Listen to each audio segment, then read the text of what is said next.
Magandang araw po sa lahat ng aming mga kapwa mag-aaral ng karunungang lihim ng Magandang Diyos. araw sa inyong lahat. Nais po lamang namin ipaalam Si Maestro yung Verbo matagal na po nating ng hinihintay karunungang na lihim. pagbabalik ni Maestro Verbo sa lahat po ng mga kapwa na mag-aaral ng karunungang lihim na dating sumusubaybay sa kanyang dating YouTube channel. Maaari nyo na rin mapanood yung kanyang lumang YouTube channel. Yung iba po mapapanood nyo na po yung mga videos na hindi nyo pa napapanood na naka-private lamang dati. Ang mga aral. Pagpalain kayo ng ating mahal na Diyos.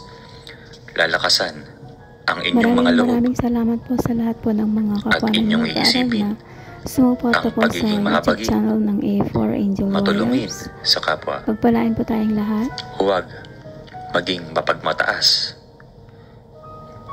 At tayo'y maging mahinahon sa lahat ng mga bagay. Sundin ang bilin para po sa ng lahat ating ng mahal na mga Diyos. kapwa mag-aaral ng karunungan lihim ng Maestro Tayo'y Verbo. maging makatao. Doon po sa mga natuto Maraming salamat sa inyo. Nakakapanggamot na po sa At ngayon pagpalain kayo na po natutulungan. ng ating Ipagpatuloy nyo lang mahal na Diyos. Napakarami Maraming po natin salamat tao sa lahat na ng mga humihingi po ng admins. tulong sa gamutang pang-espiritual at kahit po sa mga material na gamutan. At ikinagagala kailan ko po at ay proud hindi po magawagi sa inyo na ang kasamaan ngayon po yung laban mga kapwa ko sa mag-aaral kabutihan. na alam ko Ubusin ang lahat marami na po na kayo talagang gumagamit natutulungan. ng itim At na doon po sa hanggang kapangyarihan. ngayon kasama po namin sa GC. Sobrang proud po ako sa inyo. Ipagpatuloy nyo lamang po yung mga natutunan Ito nyo ang aking aral sa nakakatulong ngayon. po kayo sa kapwa. Alam ko na taos sa puso nyo Tatandaan pagtulong. ninyo ang aking paulit-ulit na sinasabi. Importante ang kababaang loob. Pagiging malumanay, mahabagin. Huwag aarte o kikilos ng masyadong makapagmataas. Tandaan ninyo na hindi ipinagmamalaki o hindi ipinagyayabang ang kakayahan, ang kalimitan ng mga taong malalakas. Ang kakayahan ng espiritual ay ang mga taong tahimik at mapagkumbaba. Ang mga maiingay, ito'y karaniway. Ang mga nagsisimula pa lamang at nakatikim na mapagpagana ng mga orasyon.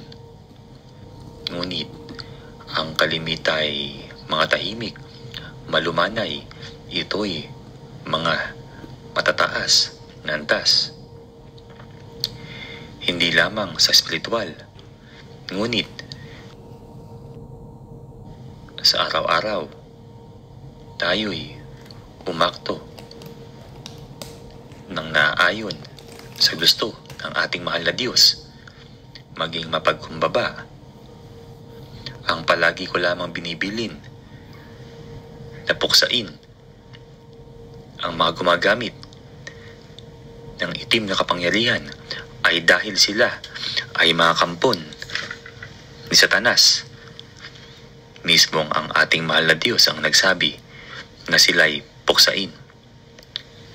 Ngunit ang sinasabi kong maging magpakumbaba, ito'y sa ating kapwa at sa may mga third eye.